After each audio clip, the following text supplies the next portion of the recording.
உங்களுக்கு தெரியும் எப்பொழுதுமே நம்ம சேனல்ல வெஜிடேரியன் டிஷ் தான் போடுவோம், நான்வெஜ் போடுறதே இல்லை. பட் ஆனால் நிறைய பேர் நான்வெஜ் கேட்டிருந்தீங்க. பட் அதுக்காக சைவ மீன் குழம்பு அப்படின்னு வாழைப்பூ வச்சு ஒரு ஃபிஷ் கறி மாதிரி உங்களுக்கு பண்ணியிருந்தோம். ரொம்ப நல்ல ரெஸ்பான்ஸ் கொடுத்துருந்தீங்க. அதே மாதிரி நிறைய வேணும்னு கேட்டிருந்தீங்க. நம்மளோட பிரின்சிபிள் வெஜிடேரியனிசம். அதுக்காக ஒரு நான்வெஜ் சாப்பிட்றவங்கள அதே ஒரு லுக் அண்ட் ஃபீல், அதே ஒரு டேஸ்ட், அதே ஒரு மவுத் ஃபீலோட வெஜிடேரியன் எப்படி சாப்பிட வைக்கிறது, அதான் பிரின்சிபல். இன்றைக்கி நான் பண்ணுறது ஒரு அருமையான சைவ மட்டன் கோலா உருண்டை. பட் பார்க்குறதுக்கு அது ஒரு நான்வெஜ் மாதிரி இருந்தாலும், டேஸ்டிங் நான்வெஜ் இருந்தாலும் அது ஒரு வெஜிடேரியன். இன்றைக்கி மீல் மேக்கர், சோயாவில் பண்ணுற மீல் மேக்கர் எல்லா இடத்துலையும் கிடைக்கிது. அதை வச்சுட்டு ஒரு பர்ஃபெக்ட் கோலா உருண்டை பண்ண போகிறோம். வாங்க, I'm chef Sundar. Welcome to ரெசிபிச்செக்கர்.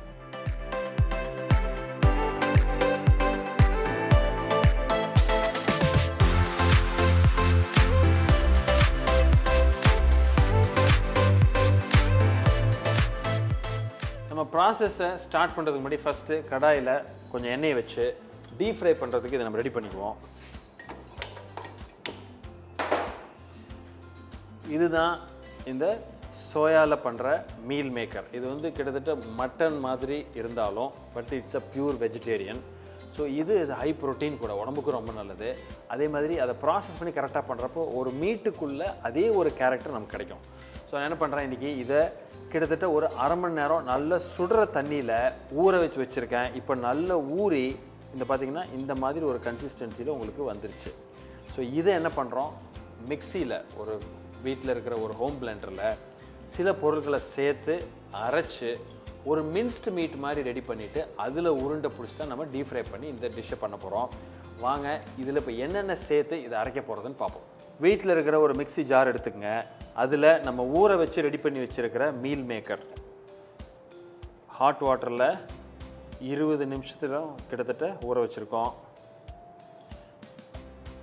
போட்டுட்டு இதில் இப்போ என்னென்ன சேர்த்து நம்ம அரைக்க போகிறதுன்னு பார்ப்போம். ஒரு 3 டீஸ்பூன் சோம்பு, 1 2 3. அதே மாதிரி ஒரு கைப்பிடி அளவுக்கு, நல்ல ஒரு கைப்பிடி அளவுக்கு கருவேப்பிலை, ஒரு 15லிருந்து 20 காஞ்ச மிளகாய். இப்போது இதை நல்லா அரைச்சி இந்த மாதிரி ஒரு அருமையான ஒரு கன்சிஸ்டன்சி கொண்டு வந்துட்டோம். மின்ஸ்டு மீட் மாதிரி இருக்குன்னு கூட சொல்லலாம். ஸோ இப்போ இதை பவுலுக்கு ட்ரான்ஸ்ஃபர் பண்ணிவிட்டு இதில் என்னென்ன ஆட் பண்ணுறதுன்னு பாருங்கள்.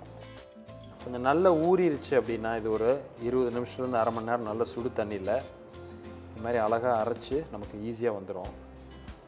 பார்த்திங்கன்னா அழகாக அப்படி அருமையாக இந்த மாதிரி பிடிக்கிற மாதிரி வந்துடும். ஸோ இப்போ இதில் நான் என்ன பண்ணுறேன் அப்படின்னா, ஃபர்தராக இதில் ஒரு ஸ்பூன் சோம்பு, நல்ல பொடியாக வெட்டி வச்சுருக்கிற கருவேப்பிலை ஒரு ஸ்பூன் சேர்த்துக்கலாம். பொட்டுக்கடலை மாவு அரைச்சி வச்சுருக்கேன், அது ஒரு 2 ஸ்பூன்.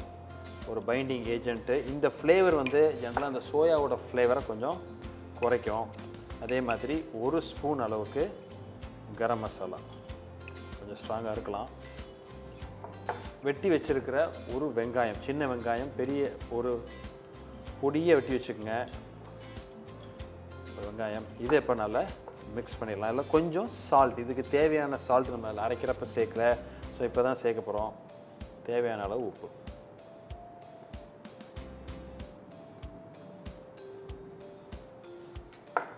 நல்லா மிக்ஸ் பண்ணிடுவோம்.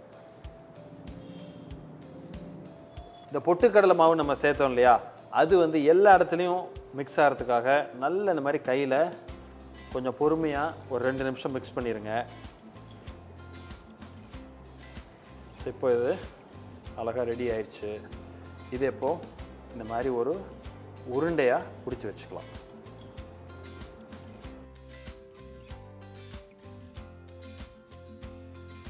ஸோ இப்போ அழகாக இது மாதிரி நம்ம பிடிச்சி வச்சிட்டோம். இது இப்போ நம்ம ஒரு மீடியம் ஹீட் இருக்கிற ஆயில் இதில் இப்போ நம்ம இறக்கி நம்ம ஃப்ரை பண்ண போகிறோம்.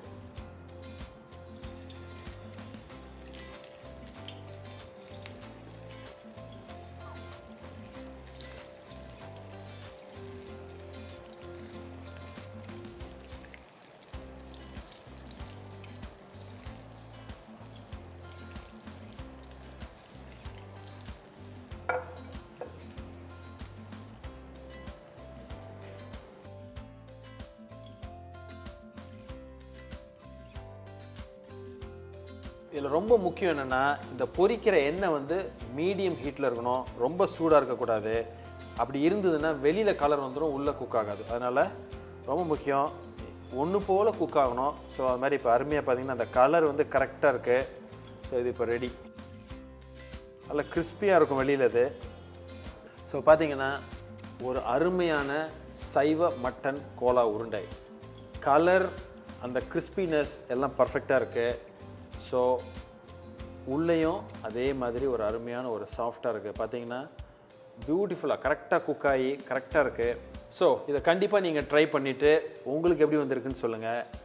என்னோடய பர்சனல் கான்செப்ட் என்ன அப்படின்னா, நீங்கள் நான்வெஜ் சாப்பிட்ணுன்னு ஆசை இருந்தால் அன்றைக்கி அதே மாதிரி லுக் அண்ட் ஃபீல், டேஸ்ட்டு, அந்த டெக்ஸ்சரோட ஒரு வெஜிடேரியன் ஃபுட்டை சாப்பிட்டீங்கன்னா கண்டிப்பாக ஒரு விலங்கை நம்ம காப்பாற்றிடுறோம். அதான். ஸோ அந்த வீடியோ பிடிச்சிருக்குன்னு நினைக்கிறேன். பிடிச்சிருந்தா எங்களுக்கு ஒரு தம்ஸ் அப் கொடுங்க, ஃப்ரெண்ட்ஸோட ஷேர் பண்ணுங்கள். இதே மாதிரி இன்னொரு நாள் ஒரு அசைவ உணவை சைவத்தில் பண்ணி எப்படி பண்ணுறதுன்னு பார்ப்போம். அது வரைக்கும் ஹாப்பி குக்கிங்.